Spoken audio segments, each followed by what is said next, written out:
Ой басқару, ментальная диарея, ойыңыз ағып жатыр, сіздің күш қуатыңыз да, энергияңыз да кетіп жатыр.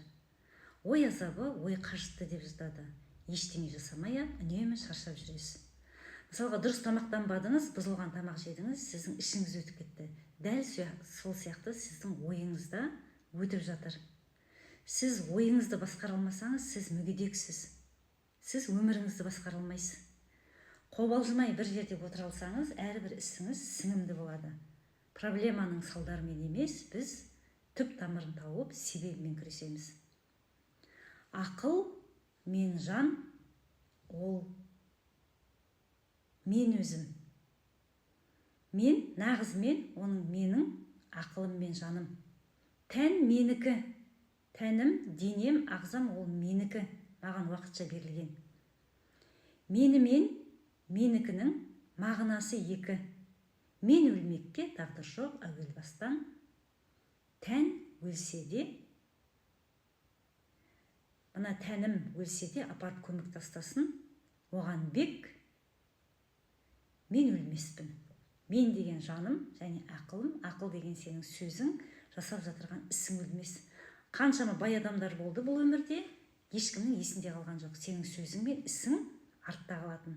Абай атамыз осы қысқа ғана сөздің ішіне өмірден кейінгі сөзің мен ісіңді де осылай түсіндіріп беріп кеткен. Менің жасап жатырған ісім өтірік айтпау, қимылыңмен, сөзіңмен және ойыңмен де ешкімге жамандық ойламау. Халқыма көмектесем деген ақадал ниетім бар.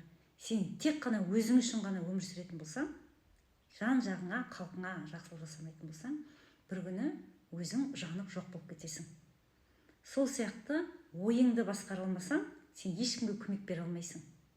Ой басқару, өзіңнің ойыңды басқарып, өзіңе көмек алып, жан жағындағы адамдардың барлығына көмектесу.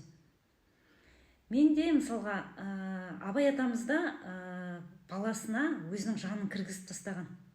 Мағауияға көп ұзамай, Мағауия қайтыс болғаннан кейін Абай атамыз да қайтыс болып кетеді.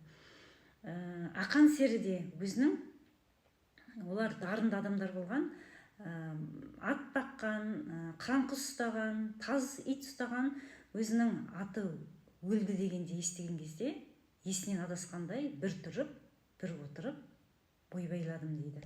Міне күйзеліске ұшырап кетеді. Сол сияқты менің де апам қайтыс болып кетіп, менде өмір жоқ деп ойлағанмын. Бірақ ең маңыздысы тіршілік. Тіршілікке ештеңе жетпейді. Ойыңызды басқарып, үнемі қуанышты, бақытты болып өмір сүру. Сол кезде ісің алға басады, ойыңызды басқару.